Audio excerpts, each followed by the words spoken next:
Ma génération a vraiment beaucoup souffert avec les églises. Trop souffert. Moi-même, j'avais quitté l'église. Et pourtant, aujourd'hui, je te donne 3 raisons pour lesquelles tu as besoin de trouver et rester dans une église. Même 4 bonnes raisons. Raison numéro 1, nous apprendre à pratiquer notre foi. C'est la base même de l'église. Quand tu viens à l'église, c'est pour apprendre comment te connecter à Dieu au travers de la prière et au travers de sa parole par une meilleure compréhension de la Bible. Parce qu'après avoir donné sa vie à Christ, c'est un cheminement qui commence et pour être affermi dans ce cheminement, tu as besoin d'être enseigné. Et les enseignements que tu trouves à l'église sont censés t'aider dans ta vie quotidienne spirituelle.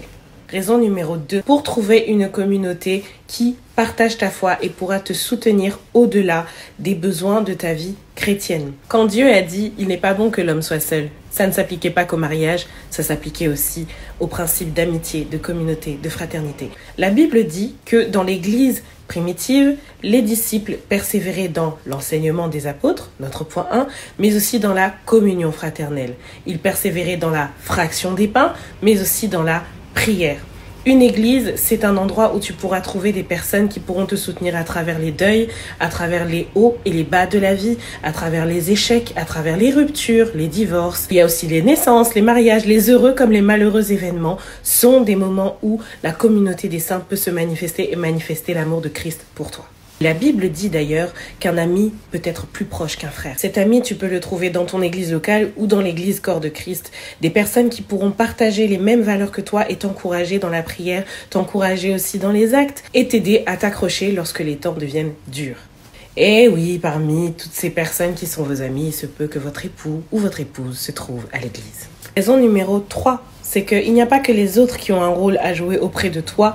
Lorsque tu viens à l'église, tu as aussi un rôle à jouer auprès des autres. Dieu ne fait rien au hasard et il n'aime pas le gaspillage. S'il t'a donné un don, ce n'est pas pour que toi seul en bénéficies, mais il y a peut-être d'autres personnes qui seront bénies au travers de ce que tu sais faire ou de ce que tu sais être.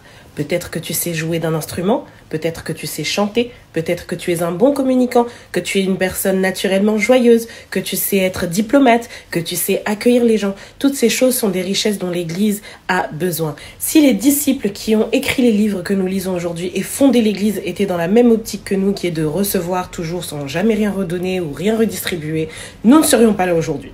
Et même sans avoir de dons et de talents, ta simple présence peut encourager une personne à s'accrocher parce qu'elle s'identifie à toi et elle se dit que si toi, tu parviens à t'accrocher, alors peut-être qu'elle aussi, elle va s'en sortir. Pardon, laissez-moi prendre mon ventilateur parce que briller comme un beignet, ça va 2 secondes. Il fait chaud, mais même si on a dit.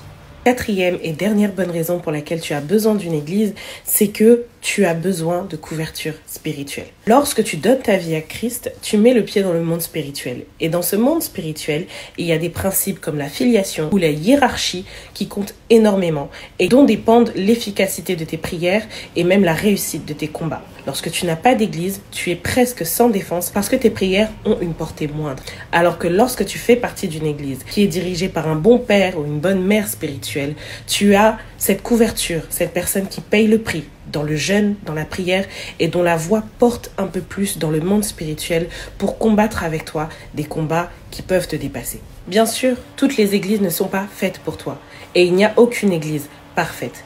Mais à partir du moment où tu trouves une communauté de saints où la parole de Dieu est enseignée sans trahison, où tu te sens soutenu dans ta marche avec Christ et où tu te vois devenir un peu plus comme Christ, tu dois rester dans cette église. Pour ma part, je te donne rendez-vous samedi 17 août 2024 au Centre de la Parole Shekinah de Bruxelles de 15h à 19h et chaque dimanche en France au Centre de la Parole Shekinah 17 avenue Jean Lebas à Roubaix.